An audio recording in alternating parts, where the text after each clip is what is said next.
Hey there, in our last lesson, we let the AI take the wheel with the autonomous mode. It was fast and it worked. But let's be real. In the enterprise world, the business logic is rarely that simple. So we don't just want a test to run. We want a test that follows complex and strict rules. Today, we'll be looking at the other mode, which is called the co-create mode in the Tosca AI tool. Now, if autonomous is a self-driving car on a highway, co-create is a high-stakes rally race where the AI provides the power, but you provide the directions. So that is the strategic way of controlling your automation. But first, let's understand why we should use the co-create mode. So why shift gears? Why the change?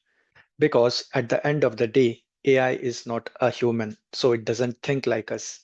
So it might know how to buy a laptop, but it doesn't know how to specify or how to check the business requirements, like verifying the stock levels or checking the dynamic price math or the specifications of the laptop. So co-create mode stops the black box problem. It builds the test step by step, asking for our approval at every turn. And this is how we can build automation that just doesn't pass, but actually it validates the things that matter to our clients or stakeholders.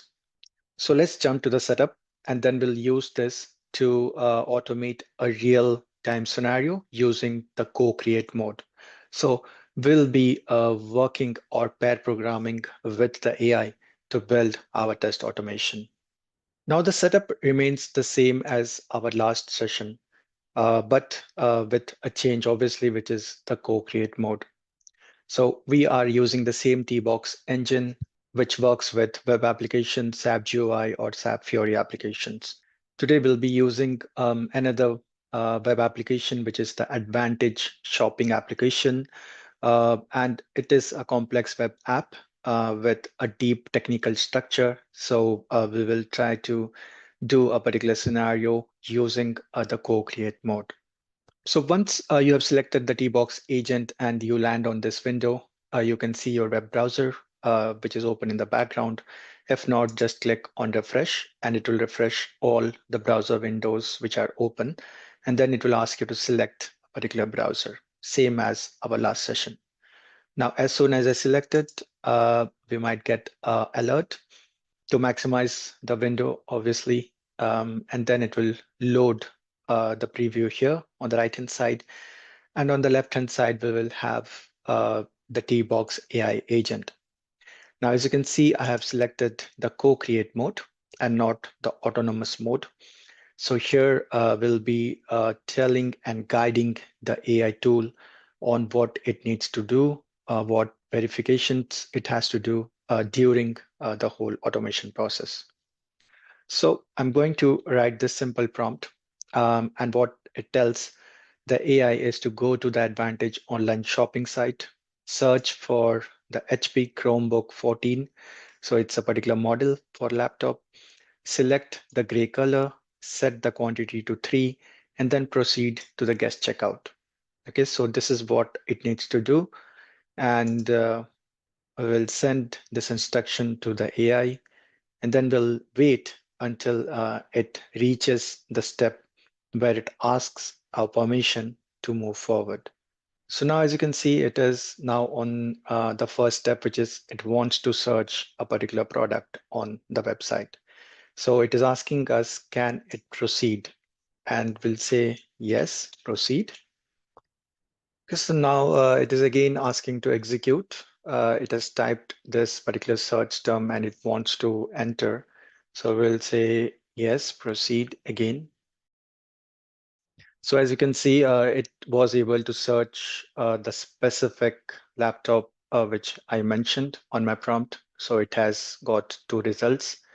So now it will again stop here and it will ask. So it's going to select a particular model with the price. It wants to proceed. So here we will let it proceed by selecting this particular model. If you want, you can also change what you want to select. So if you want to select a different model, so you can let the AI know in this simple test instruction, right? But for now, I'll just proceed with this particular model. So now you can see the product is selected and it is ready to be added to the cart. So now it is asking us to select the gray color, which is in the middle, and then the quantity. So 3. So we'll say yes. So it was able to set the quantity to 3, but it is saying that to select the gray color, it appears to be implemented as non-standard colors that are detected by the automation. So it is not able to detect. And then it is asking you, it has got 3 options, which one we want to go with. So I would say skip color selection, or we can say use a different approach, or we can say try clicking on one of the product images, which might correspond to different colors, right? So we will say skip color selection. And I also want to check the product specifications, so display resolution and memory. So let's go ahead. So it is now going to verify the product specifications, which I have provided. And this is an example of how you can control the AI automation flow to put in your own verifications in place. So I'm going to say yes here. So here you can see the verification failed and it was not able to do it, but we can again ask it to take a different approach. So I will say maybe the second approach. So take a screenshot to better identify where the specifications are displayed. And I can also ask it to scroll to the bottom and take a screenshot because the specifications are at the bottom, right? So I'll do that. And we will continue with the instructions.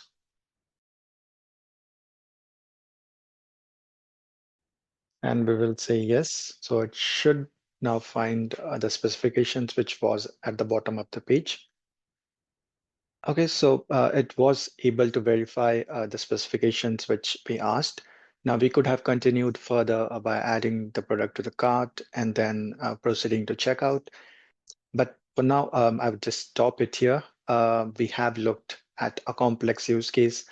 As you can see, the AI automation also could not do a few steps, and we had to guide it to perform those steps in a better way. And that's the advantage of co-create. So with the autonomous mode, you don't have much control. So if the automation fails, you have to rerun it with a different set of instructions. But in the co-create mode, you can change your instructions in the middle of the run, right? So you have got the full control and you can drive the automation in your own way. You can put the verifications in place and you can change the scenario in between as well. So let's go ahead and save this particular test case now. And we'll say keep new modules. So the process is exactly the same as the autonomous mode. So we can navigate back to our test case. You can see this is the test case which has been created. And these are the steps. So now that the test case is created, let's go ahead and execute it. So I'll click it on run.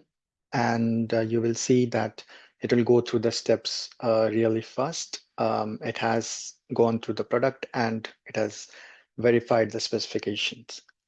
And if I go back here, I can even go to the view last run, and it will show me all the steps which it has executed in a couple of seconds. So this is the most effective and the fastest way to build your automation using the Tosca AI agent. So remember, the the Tosca AI agent has got two modes, autonomous and co-create mode. So autonomous mode is for easy and fast automation, but co-create mode is the more efficient way of building enterprise automation, which has got complex flows. Now, if you have been following our playlist on the Tosca Cloud and the AI agent, then let us know what stage of current testing process, which is the most painful for you to automate manually, and drop it in the comments so that we can solve it using the co-create prompt in the next video. Now, as always, if you like this video and you are looking to master the cloud and the AI, then like this video and subscribe to our community. All the links to the Tosca Masterclass and the technical support are available in the description. So thank you, and I'll see you in the next tutorial.